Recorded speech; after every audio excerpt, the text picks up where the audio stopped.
एक बार चीन के एक हिस्से में एक बहुत बड़ा मठ था जहां लगभग 500 भिक्षु रहते थे।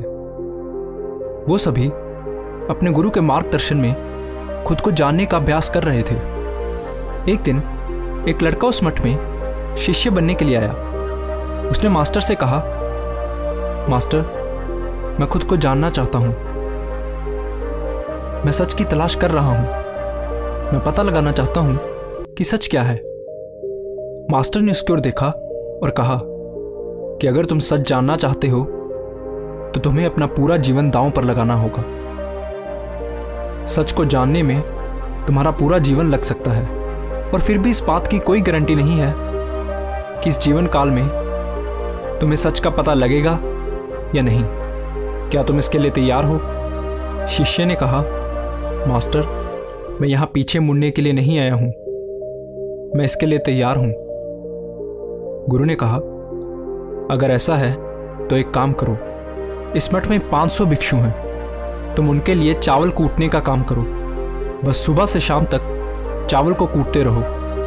जब तुम थक जाओ तो सोने चले जाओ और फिर अगली सुबह उठकर चावल कूटना शुरू कर दो।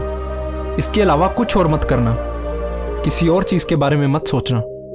बस इस रास्ते पर चलते रहना और दोबारा मेरे पास मत आना। ज़रूरत पड़ने पर मैं खुद तुम्हारे पास आऊँगा। उस लड़के ने गुरु के आदेश का पालन करते हुए चावल कूटना शुरू कर दिया। उस मठ में 500 शिष्य थे। उन सभी को समय समय पर भोजन की आवश्यकता पड़ती थी, इसलिए वो सुबह बहुत जल्दी उठ जाता था और देर रात तक चावल कूटता रहता था। जब वो थक जाता तो उसी कमरे में सो जाता जहां वो चावल कूटता था। वो किसी से बात नहीं करता था और ना ही कोई उसके पास बात करने आता था। कुछ महीनों तक चावल कूटते हुए उसके मन में पुराने विचार आते रहे, लेकिन जब उन विचारों को कोई नया विषय नहीं मिला तो वो अपने आप ही मिट गए। धीरे धीरे उसके मन में विचार कम होने लगे। कुछ सालों के बाद तो वो अपना नाम तक भूल गया।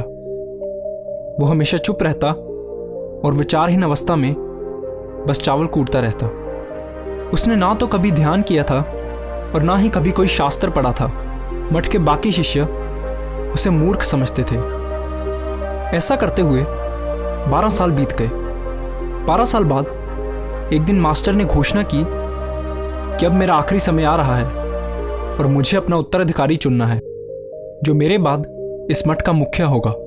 इसलिए मेरा कोई भी शिष्य जिसे लगता है कि उसे आत्म साक्षात्कार हो गया है और उसने खुद को जान लिया है, वो रात को मेरे दरवाजे के पास आकर इस दीवार पर कुछ पंक्तियां लिखे जिसमें उसकी जिंदगी का सारा अनुभव समाया हो। कई शिष्यों ने ऐसा करने के बारे में सोचा। मठ के प्रमुख शिष्यों में से एक ने वहां जाकर कुछ पंक्तियां लिखी। उसे बौद्ध धर्म ग्रंथों का बहुत ज्ञान था। सभी शिष्यों को लगता था कि वो इस मठ का उत्तराधिकारी बन सकता है। उसने लिखा था कि मन एक दर्पण की तरह है जिस पर विचारों और इच्छाओं की धूल जमा हो जाती है। इस धूल को हटाने के लिए ही ध्यान है। जिसकी धूल हट जाती है और मन का दर्पण साफ हो जाता है, वो मोक्ष को प्राप्त कर लेता है। अगली सुबह जब मास्टर उठे और उन्होंने इन पंक्तियों को देखा तो उन्हें बहुत गुस्सा आया और उन्होंने कहा कि किस बेवकूफ़ ने यह सब कचरा मेरी दीवार पर लिखा है। वो शिष्य जिसने ये लिखा था वो चुप रहा। हालांकि उसने जो पंक्तियां लिखी थी वो ज्ञान से भरी थी, लेकिन ये सब किताबी ज्ञान था। वो शिष्य बहुत चालाक था। उसने पंक्तियां लिखी लेकिन नीचे अपने हस्ताक्षर नहीं किए, क्योंकि वो स्वयं इसके बारे में निश्चित नहीं था कि ये सही है या नहीं। क्योंकि उसे आत्म साक्षात्कार नहीं हुआ था, गुरु ने इन पंक्तियों को पूरी तरह से खारिज कर दिया। ये देखकर सभी हैरान रह गए। ये घटना पूरे मठ में चर्चा का विषय बन गई। इस विषय पर बात करते हुए 2 शिष्य उस शिष्य के पास से गुजरे जो 12 साल पहले यहाँ आया था और दिन रात बस चावल कूटता रहता था। दोनों की चर्चा सुनकर वो धीरे से हंस पड़ा। दोनों शिष्यों ने उससे पूछा कि तुम क्यों हंस रहे हो? उन दोनों की नज़र में ये चावल कूटने वाला बहुत ही तुच्छ भिक्षु था। किसी ने भी उसे ना तो कभी ध्यान करते देखा था और ना ही कभी कोई शास्त्र पढ़ते। हर कोई उसे मूर्ख समझता था जो बस चावल कूटना ही जानता था।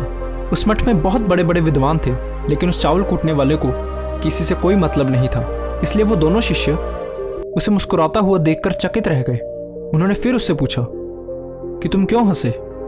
उसने जवाब दिया, मैं इसलिए हंसा क्योंकि मास्टर सही बोल रहे हैं, ये सभी पंक्तियां कचरा हैं, इन पंक्तियों का कोई मूल्य नहीं है। वो दोनों शिष्य चौंक गए। उन्होंने उससे पूछा कि क्या तुम कुछ ऐसी पंक्तियां लिख सकते हो जो इससे बेहतर हो? चावल पीसने वाले ने जवाब दिया, नहीं, क्योंकि मैं अनपढ़ हूं, लेकिन हाँ, मैं कुछ पंक्तियां कह सकता हूं, और अगर तुम उन पंक्तियों को लिख सकते हो तो मैं तुम्हारे साथ जाने के लिए तैयार हूं। उन दोनों शिष्यों ने कहा, ठीक है। वो मास्टर के कमरे के पास गए और चावल कूटने वाले ने कुछ पंक्तियां बोली और दूसरे शिष्य ने उसे दीवार पर लिख दिया और उन पंक्तियों के नीचे लिख दिया, चावल कूटने वाला। उन्हें लगा कि मास्टर इस पर भी गुस्सा करेंगे। जो पंक्तियां उसने लिखने के लिए कहा था वो बहुत अद्भुत थी, और वो पंक्तियां थी, मन तो बस एक भ्रम है, ना तो मन है और ना ही मन का कोई दर्पण है, और जब मन ही नहीं है तो धूल कहाँ ठहरेगी। जो ये जानता है वो सच को जान गया है। जब गुरु ने इन पंक्तियों को देखा तो वो आधी रात को उठे और उस चावल कूटने वाले के पास गए। वो सो रहा था। मास्टर ने उसे जगाया और कहा कि ये लो, मेरी छड़ी और मेरे वस्त्र ले लो, आज से तुम मेरे उत्तराधिकारी हो, लेकिन अभी इस मठ को छोड़कर दूर चले जाओ, क्योंकि इस मठ में बहुत सारे विद्वान हैं जो खुद को तुमसे श्रेष्ठ मानते हैं। वो तुम्हें मार देंगे, क्योंकि वो इस बात को बर्दाश्त नहीं कर सकते कि एक साधारण सा चावल कूटने वाला उनसे ज़्यादा विद्वान निकला।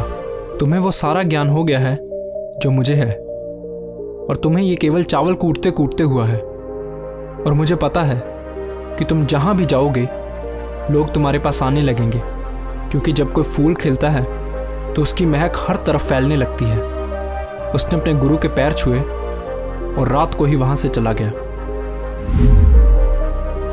अगर हम अपनी जिंदगी में देखें तो पाएंगे कि बहुत से लोग सोचते हैं कि ध्यान केवल एक जगह बैठकर आंखें बंद कर कर ही किया जा सकता है, लेकिन हकीकत में ऐसा नहीं है।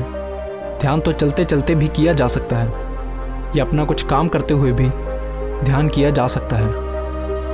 असल में ध्यान का मतलब ये है कि आप जो भी काम कर रहे हैं उसे इतनी शिद्दत से करें कि आपको अपने शरीर का ख्याल भी ना रहे। बिल्कुल उस चावल पीसने वाले की तरह, जो चावल कूटने में इतना मगन हो गया कि उसे खुद का कुछ ख्याल ही नहीं रहा। चावल कूटते हुए ही उसने आत्म साक्षात्कार प्राप्त कर लिया। इसी तरह ज़ेन का अर्थ है हर समय वर्तमान में रहना और कुछ नहीं सोचना, क्योंकि मन तब तक ही है जब तक विचार है। जब विचार नहीं रहेंगे तो मन भी गायब हो जाएगा, और जब मन ही नहीं रहेगा तभी केवल तुम अपने आप को अच्छे से जान पाओगे। असल में हमें अपने वास्तविक स्वरूप को जानने के लिए कोई अन्य साधना करने की आवश्यकता नहीं है। हम जो कुछ भी कर रहे हैं बस उसमें हमें पूरी तरह से खो जाने की जरूरत है। अपने काम में इस कदर लीन हो जाओ कि आपका काम ही ध्यान बन जाए। धन्यवाद।